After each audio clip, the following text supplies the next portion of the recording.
Hey guys, how's everyone doing? It's our first weekend in isolation, so this is my husband Chad, and we stayed in, obviously, and we did some watercoloring together. So Chad, tell them about the activity that we did. Yeah, so we actually had a really fun time. I am not good at watercolor, so this was great for me. It's very easy to do. We just made some watercolor blobs on paper, and then we animated some characters out of them. So here's a little example of what Abby did to start the night. I really like this guy here. He's just super fun, jumping off the page. He's having a good time. Takes just that simple blob and makes it into something really fun. So we're gonna show you how to do it. This is a great activity where you're going to learn the wet on wet technique, where we just put water on the page and then we add color. I'm going to use the Derwent Inktense Paint Pan travel sets. I have palette 1 and palette 2. These are very affordable, and I'm sharing the link below to show where you can purchase them. And I will be using these in a lot of my watercolor tutorials just because they're so convenient and available for people. So for paper, I always use the professional grade Winsor & Newton cold press watercolor blocks. You can use whatever paper you have at home for this, especially if you're just learning and you don't want to waste your professional paper.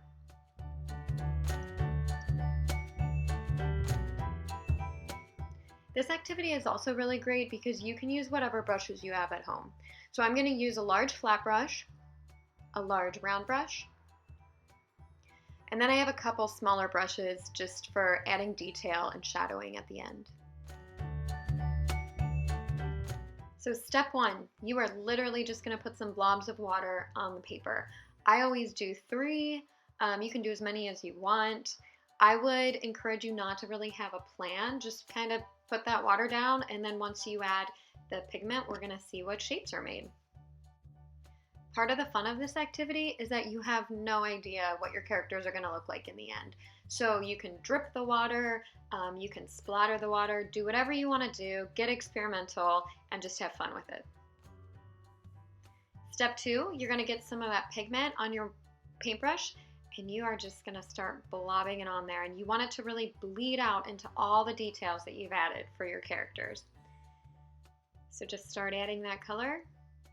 You can also grab some other colors and kind of mix them together. And this is going to teach you how to use the wet on wet technique in watercolors. So you'll use this for future projects as well.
Now, while we're waiting for our watercolor blobs to dry, and you can use a hairdryer for that if you need to, we're going to start practicing the features that we want to add to our characters.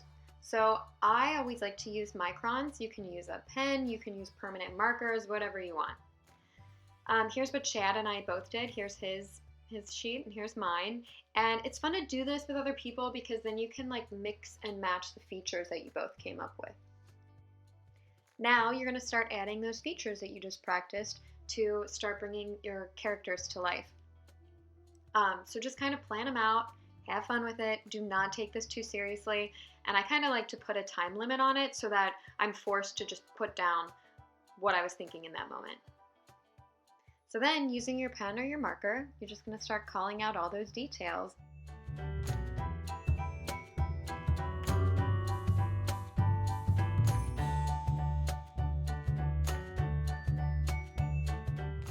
So finally, to finish them off, I like to add a little environment for my characters. So I added some flowers, and now I'm going to add some shading right underneath them to ground each one.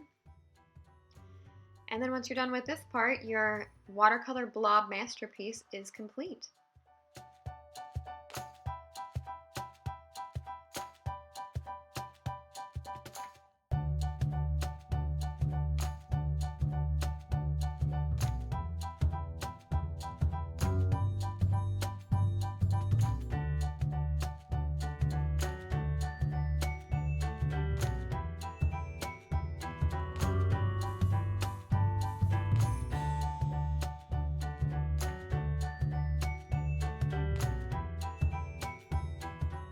So here's what we came up with. This was my first little collection. Here were Chad's characters. I think my favorite is his little rock star guy in the middle because he's so happy. And then here's what I did. And we actually ended up adding jokes to ours. So if you want to check those out, we shared them on Instagram. So Chad, what'd you think? It was fun. I actually had a really good time doing it. I thought I was going to get really frustrated, but the watercolor was a lot easier than I thought it was going to be.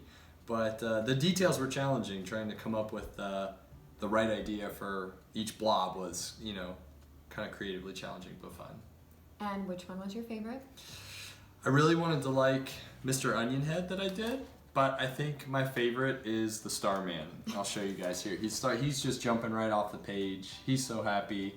And just a really unique character there. So I really like my Starman. And we want to know which one you like the best. Yeah, let us know. Leave a comment. Let us know which one. Is it Mr. Onion Head, the Starman, or we'll say Seal Man? And we want to see what you guys do. So send us photos on Instagram, leave comments below this video, and have fun. We hope you guys have a really good weekend. Have fun. You'll like it. Enjoy it. Bye.